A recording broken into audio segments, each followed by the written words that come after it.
نحمده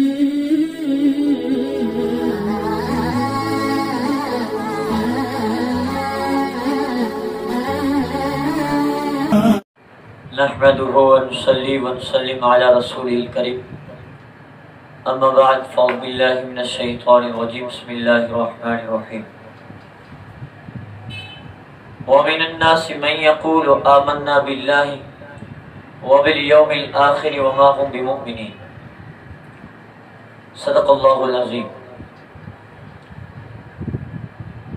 میرے عزیز محترم عزیز ساتھیوں،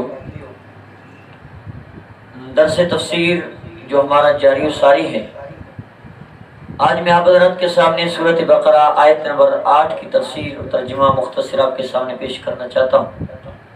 رب العالمین سے دعا رب العالمین عمل کرنے کی توفیق عطا فرمائے۔ یہاں اس آیت نمبر 8 میں منافقین کے کچھ پہلو ہیں وہ بیان کی جا رہی ہیں۔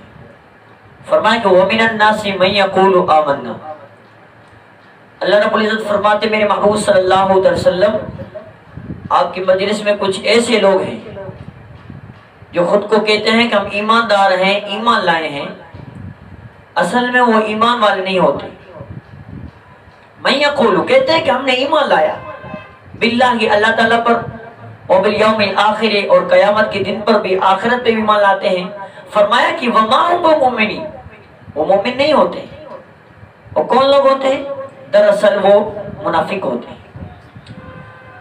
بھلائی ظاہر کرنے اور برائی پوشیدہ رکھنے کو نفاق کہتے ہیں۔ نفاق کی دو قسمیں ہیں، اور ایک اعتقادی اور عملی۔ پہلے قسم کے منافق کو ابدی جہنم ہے۔ جو پہلا جو واقعہ ہے، جو پہلی آیت نمبر 8 میں جو واقعہ بیان کیا گیا اور آیت نمبر 9 میں انشاءاللہ ہم کل بیان کریں گے، کہ آیت نمبر 8 میں جو کہ ہے وہ کہتے ہیں کہ ہم ایمان لائے اللہ پر اور قیامت کے دن پر۔ یہ جو لوگ ہیں پہلے قسم کی جو منافق ہیں وہ ابدی جہنمی ہیں۔ کیوں بھائی؟ کیونکہ وہ دھوکہ دے رہے ہیں، اللہ تعالیٰ کو بھی دھوکہ دے رہے ہیں اور مومنین کو بھی دھوکہ دے رہے ہیں۔ لیکن جو ہم کل بیان کریں گے اس میں واقعات ہیں کہ فرماتے ہیں کہ یہ بدترین منافقین کا تذکرہ ہے، وہ کل بیان کریں گے۔ امام ابن جریج فرماتے ہیں کہ منافق کا قول اس کے فعل کے خلاف ہوتا ہے، اس کا باطن ظاہر کے خلاف، اس کا آنا جانے کے خلاف، اس کی موجودگی عدم موجودگی کے ہوا کو ہوا کرتی ہے۔ یعنی جو ہوتا کچھ ہے اور کہتا کچھ ہے۔